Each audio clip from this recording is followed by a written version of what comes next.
Hey guys, it's Brook, Hoover. What's going on?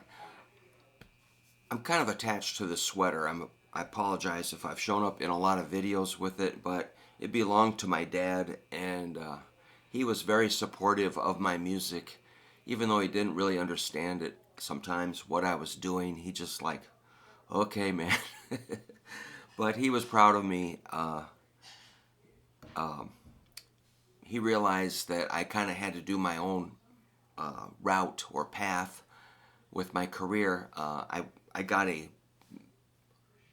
degree in art education, and it was kind of stressful for me to get through college because I knew I probably would not end up teaching in schools for the rest of my life, but I gave it a good shot. I did get the degree. I did teach in schools, and then I just kind of formed my own school. So that's what I do. And so it's Thanksgiving, and so I'm really thankful for my dad.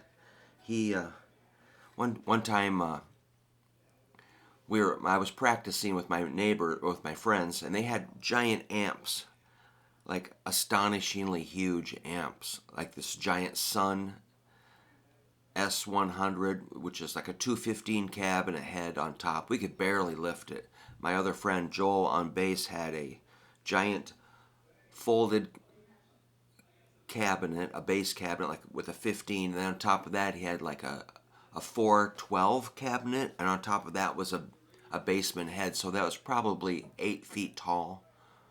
You know, we had to reach way up to get the knobs. And I've got this little Princeton.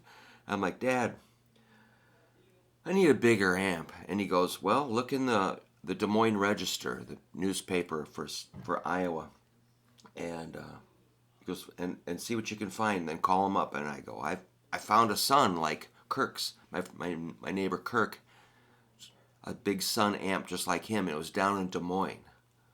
And my dad goes, well, call him up and see if they'll meet us at the airport, because my dad was a pilot. He had a small Piper 180 he owned a portion of. And so I'm like, really? So I call this guy, and he goes, yeah, I'll meet you there at this certain hangar. And so we got in the plane and flew down. It was maybe 40-minute trip. I don't remember, 45. And we get there, land, get out, and there's this guy with long hair all the way down, straight long hair. I remember him, probably a mustache, which, you know, is like kind of shocking. But he was had quite a look to him. And so I was looking at this amp. I think he brought a Gibson SG also. And the guy pulled me aside. He goes, hey, tell your old man to spring for this SG. I need some money bad. And I'm like, I go, Dad, can we get that guitar too? And I had $250 to cover the amp. And so my dad goes, sure. And so he wrote a check for, I don't remember how, but he covered the guitar, I covered the amp, so it was $500 total. Like an SG, it was probably a 70, probably a 72 with a Bigsby, kind of a dark brownish red, and two pickups like this. So that's kind of one reason I play SG guitars. But I was astonished my dad would spring for that. I really didn't feel like I deserved it. But so I go, we're going to put this in the plane? He goes, sure. No problem. This is impossible. This amp is monstrous. So I don't know how we got it in the back seat of that plane. The cabinet had two 15-inch speakers. It was monstrous. And then the head, which is huge and heavy, and the guitar. And I was just like, what? And so we flew back, and somehow we got it home, and then I had to carry it down the street to my neighbor's house, and if I wanted to bring it home, I had to carry it back home. So it was, but anyway, we had these matching Sun amps, and it was astonishing. So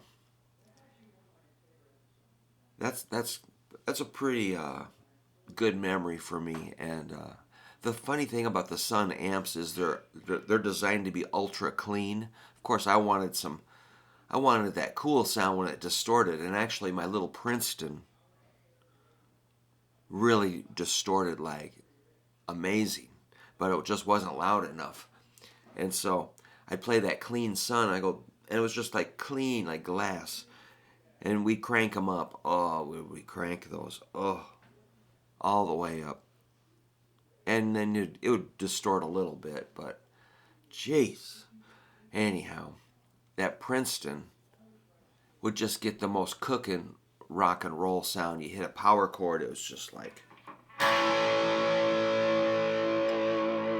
and it would feed back. It was just killer. So I still have that Princeton. And anyhow, I really like amps. So anyway, I just wanted to say thanks for being a part of my channel, and you're in my school if you're learning from me.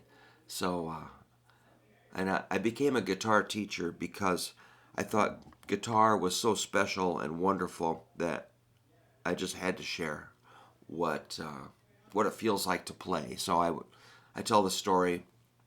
I would drag kids home from school after school and say, "Hey man, you're gonna learn guitar today." And I don't know what we would learn,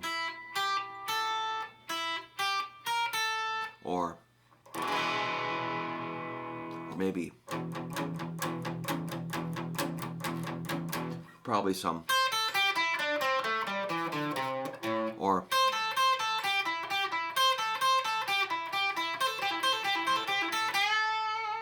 probably some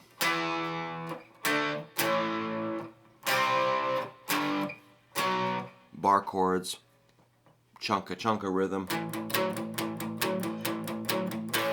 or maybe some same thing I'm teaching now basically. The curriculum has not changed. Yes, it has, but I try to stay true to my original feeling about guitar, rock and roll, and just the fun feeling that you can get with guitar. And you can expand out from these basic things and play any style. If you want to do country or pop or heavy metal, or I don't care. I don't even know what kind of music I play. I just do a little bit of everything. So anyway, I just wanted to explain this sweater. It kind of is a tribute to my dad. Plus, it's cold here in Iowa. Man, the temperature dropped. And our house has hardly any insulation. And we get tired of the furnace cranking all the time, so we don't keep it super hot in the house. We just wait till springtime. All right, man. Well, hope you guys have a good Thanksgiving. And if you got a couple seconds, don't forget to practice your guitar. Just because it's a holiday doesn't mean there's no practice. And one thing about musicians, I played in like church bands for about 12 years. You're expected to play on Christmas Eve, and you have to, what else? 4th of July, people want to hire you, or Memorial Day weekend, there's a big party and you got to play. So, man, we do work, year round if we can. So we love to work. So, don't be afraid to put a little effort in on your guitar and see what you get. So I'm always trying to inspire you guys to keep practicing and push through the limitations you have. If your hand won't do some things, maybe just back off for a second, but keep coming back to that problem, like bar chords. Bar chords, you just got to keep getting your hand in that position and trying it, one string at a time. And if it sounds bad, just hit it the next day. And perseverance and consistency are the only things I know. It's just never give up and keep working on it, and you'll hear some big changes in your playing. All right, have a good holiday, and this is old Brookie saying thank you, and see you later.